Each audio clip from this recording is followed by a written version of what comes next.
Hello YouTube, ZeroMagnumX here with another Cardfight clan discussion video. This time we're going to be talking about Royal Paladins. I think this deck right now is likely the best deck of the format to choose for a catch-all type of deck. If you want the most bang for your buck in a matter of speaking, I think this is the deck you want to go with, which is Thingsaver and Opmile. This card has an early game lead to just stride things like a Blade on top of it, and then eventually Sink Below Dragon, who gets ridiculous. It's very, very powerful. It lets you just get into ridiculous numbers, get you into a position where your opponent has to guard this, or they get a free call, and they don't want to give you that advantage, really. So I believe Opmile Thingsaver is the way to go, and then Thingsaver for your late game, it's going to push in where you can't seem to overcome those final parts of the game where they're like, oh, well, you know, I'm out of strides and my opponent's saved up. They actually successfully guard it. And they're like, well, okay, unlike other decks, the Royal Paladin deck can go, well, we have a Legion that can keep going, which is really, really potent, especially if you mitigate your damage and pay attention to how you're playing. This is your finisher in the deck, whereas like Opmile, you want to always be your lead. I still think File's one of the best cards to use. It gives you more call options, so you can just burn resources. It doesn't matter how much to eat through them. This card lets you just find, you know, Blaster Blade, Seeker, and get it out on the field when you do Legion. Some new cards that the deck got, besides also Blaster Blade Seeker, who's helpful, would be this guy, Knight of Twin Sword. G-Break 1, when he attacks when he's boosted, you just get to bring a grade 2 that's not himself out to the field, which can be really handy. It doesn't have to be an open slot, so you can. It's like a built-in stand trigger, which allows for like multiple attacks with Royals, which is something that's completely unfair for the opponent. It's really, really potent, really powerful.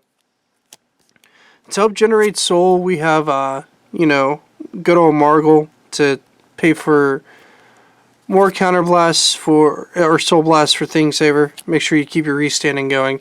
It gives power boosts, which is, you know, can be relevant depending on your matchup. And then this card's pretty cool, especially if they let it hit. Knight of Fragments is one of the cards you're going to be going after with Knight of Twin Sword most of the time, I feel. You're going to be wanting to get off that G-Break 1 where if it says on it, Generation Break 1, during your turn, if you have 2 or more grade 2 rear guards, this unit gets plus 2,000, and auto, when this unit attack hits a Vanguard, Soul Charge 1, and choose a card from your damage zone and unflip it, which lets you just, you know, fuel Thingsaver Dragon for the future and just lets you keep going. It helps enable Thingsaver. I think this is what brings the Opmile Thingsaver deck to the power level it is. And I think the problem is that folks who are not using Knight of Fragment will often be behind for this kind of build. Anyway, I'm going to talk more about the G units. Blade's pretty self-explanatory. You get to call grade 2 if it hits its pressure. The opponent has to guard it. But more importantly, we're going to talk about Sink Below Dragon here. This guy is what I believe brings this deck together. It is a bigger, meaner Majesty Lord Blaster. This guy can easily get to around 45,000 power or better and has like 2 critical on it, and it's always a pain in the neck to face because you have to perfect guard this thing or it will kill you. I promise you. I sat down versus this card so many times, and the only way I get around it is by making sure my opponent doesn't have a lot of rear guards, and that is also using Perdition. I've also had to tech Gaius into my Perdition deck so I can keep a critical constantly on the Vanguard, and then the opponent has to, you know, make sure that they can guard me just as much as I have to make sure I can guard them. So it's like a pressure game now. And I think this is what Vanguard is a lot, especially with Royals being in the game like they are. So this deck is very powerful. In my opinion, it is the best catch-all deck you should go with. It is the most powerful deck, I believe, in terms of just having advantage, of just having good, powerful abilities that will just range throughout the game and give you whatever situation you're in, you can find something to battle the opponent with. Like 95% of the time with this deck. It's just how the meta shifted right now, and I mean, of course, every deck has counters in this game. That's Vanguard.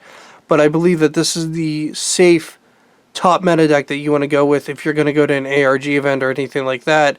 It is powerful, it is potent, and I can't say enough good about the deck. I mean, I've had my butt kicked so many times by it, it's unreal. Anyway, YouTube, I hope you enjoyed this Cardfight clan discussion video. I kept this one a little bit shorter than the other one, so hopefully you guys like these segments, and take care, YouTube. Peace, and have a good one. Later.